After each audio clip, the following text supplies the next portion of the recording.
अस्सलाम वालेकुम ख़वातीनो हज़रात, कैसे हैं आप सब लोग। उम्मीद है खैरियत से होंगे। जी हाँ, माहनामा आबकारी जो बाज़ौक़ मर्दों बावकार ख़वातीन के लिए घर भर की जिस्मानी बीमारियों, ज़हनी उलझनों और रूहानी मसाइल का हल है।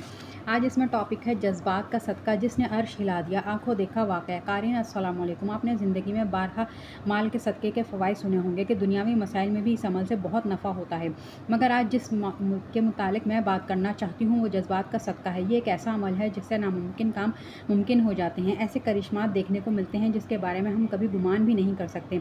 आए इस मुतालिक आपको आंखों देखा वाक़या बताती हूँ। मेरे मामू और मुमानी स्पेन से अपने बच्चों की शादियाँ करने पाकिस्तान आए। चंद दिनों बाद ही कोरोना की वबा दुनिया भर में फैलना शुरू हो गई, मगर अभी शुरू के दिन थे, पाकिस्तान में इतना मसला ना था, इसलिए खैर आफियत के साथ इन्होंने अपने बच्चों की शादियाँ कर ली। मगर चंद दिन गुजरने के बाद ये वबा जब आग की तरह फैली तो बैरून मुल्क परवाज़ें बंद हो गईं, जिस वजह से वो वापस ना जा सके और इन्हें यहाँ कुछ अर्सा ठहरना पड़ा। इस दौरान मामू जी खांसी की शिकायत शुरू हो गई। अद्वियात वगैरह इस्तेमाल करने से फ़ायदा ना हुआ। तबीयत ज़्यादा ख़राब होने पर अस्पतालों और डॉक्टरों के पास चक्कर लगने लगे। मुख्तलिफ टेस्ट किए गए और अद्वियात इस्तेमाल करवाई गई, मगर फिर भी आराम ना आया, बल्कि तबीयत दिन ब दिन ख़राब से ख़राब तर होती गई। फिर अचानक इनकी टांगें बेजान हो गई, चलना फिरना ख़त्म हो गया, सांस लेने में भी काफ़ी तकलीफ़ का सामना था।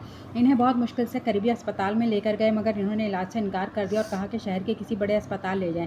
इनका बचना मुश्किल है। इनके मर्ज़ की तमाम अलामात कोरोना की थी। अफवाहें और मुख्तलिफ बातें सुनकर सब बहुत ज़्यादा खौफज़दा थे। आखिर बड़ी मुश्किल से इन्हें एक प्राइवेट अस्पताल में दाखिल करवा दिया गया। इन्होंने टेस्ट वगैरह किए और बताया कि इस वक्त कोरोना का मर्ज़ नहीं बल्कि फेफड़े तकरीबन ख़त्म हो चुके हैं। ऑक्सीजन की शदीद कमी है। इन्हें मसनूई ऑक्सीजन लगाकर बहाल करने की कोशिश की। वो कई दिन तक अस्पताल में दाखिल रहे। इलाज की हर मुमकिन कोशिश की गई। वो साहिब इस्तात थे, खूब सदक़ात और खैरात का एहतमाम किया, मगर तबीयत संभलने का नाम नहीं ले रही थी। मुमानी बहुत ज़्यादा परेशान और गमज़दा थी। इन्होंने मुझसे कहा कि कुछ ऐसा बताओ जिससे मेरे शोहर की जान बच जाए और वो सेहतयाब हो जाए। मैंने इन्हें कहा कि आपने इलाज की हर मुमकिन कोशिश करके देख ली, माली सदक़ात भी खूब दिए, अब मेरे मशवरे पर अपने जज्बात का सदका दें। मुझे यकीन है इससे ज़रूर खैर आफियत वाला मामला होगा।